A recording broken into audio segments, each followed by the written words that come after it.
Hello everyone. Welcome to Daily English Practice. English Sad Story. The day Oliver left, the world felt different. It wasn't just the absence of his laughter or the way he used to hum while making coffee. It was something deeper, something that settled in the air of the house, an emptiness that could not be filled. Sophie sat in their small apartment, her fingers tracing the rim of the coffee cup he used every morning. It had been a week since he walked out, but his presence still lingered.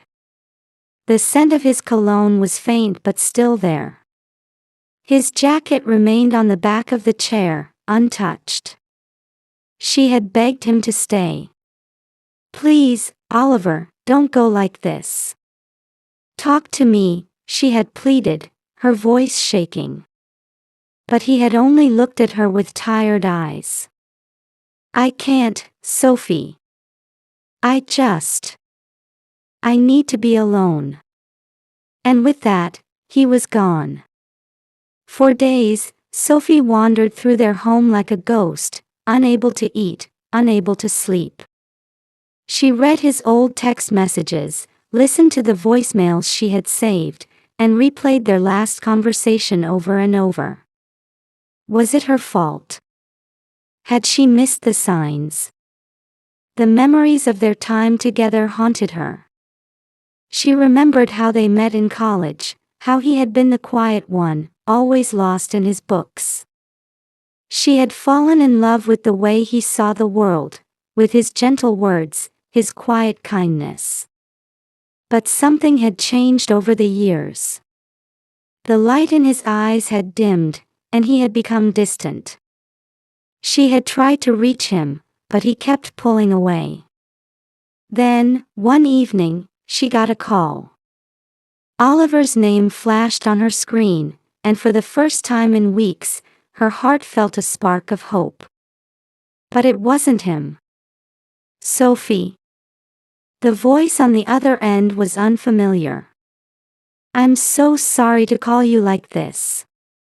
I'm a nurse at St. Mary's Hospital. We found your number in Oliver's phone."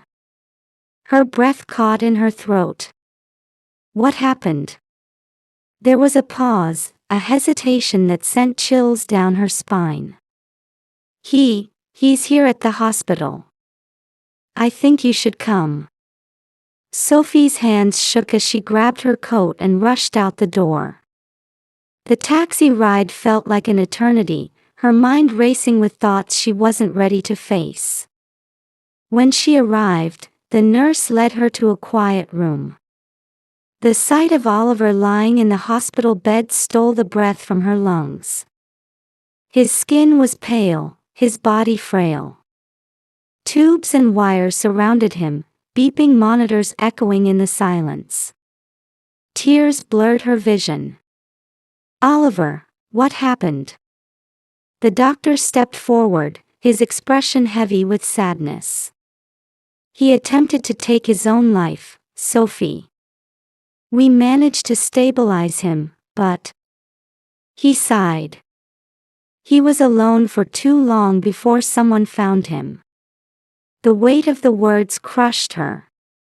Oliver had been suffering, and she hadn't known how deep the pain went. She sat beside him, her fingers wrapping around his hand. "Why didn't you tell me?" she whispered. "I would have helped. I would have done anything."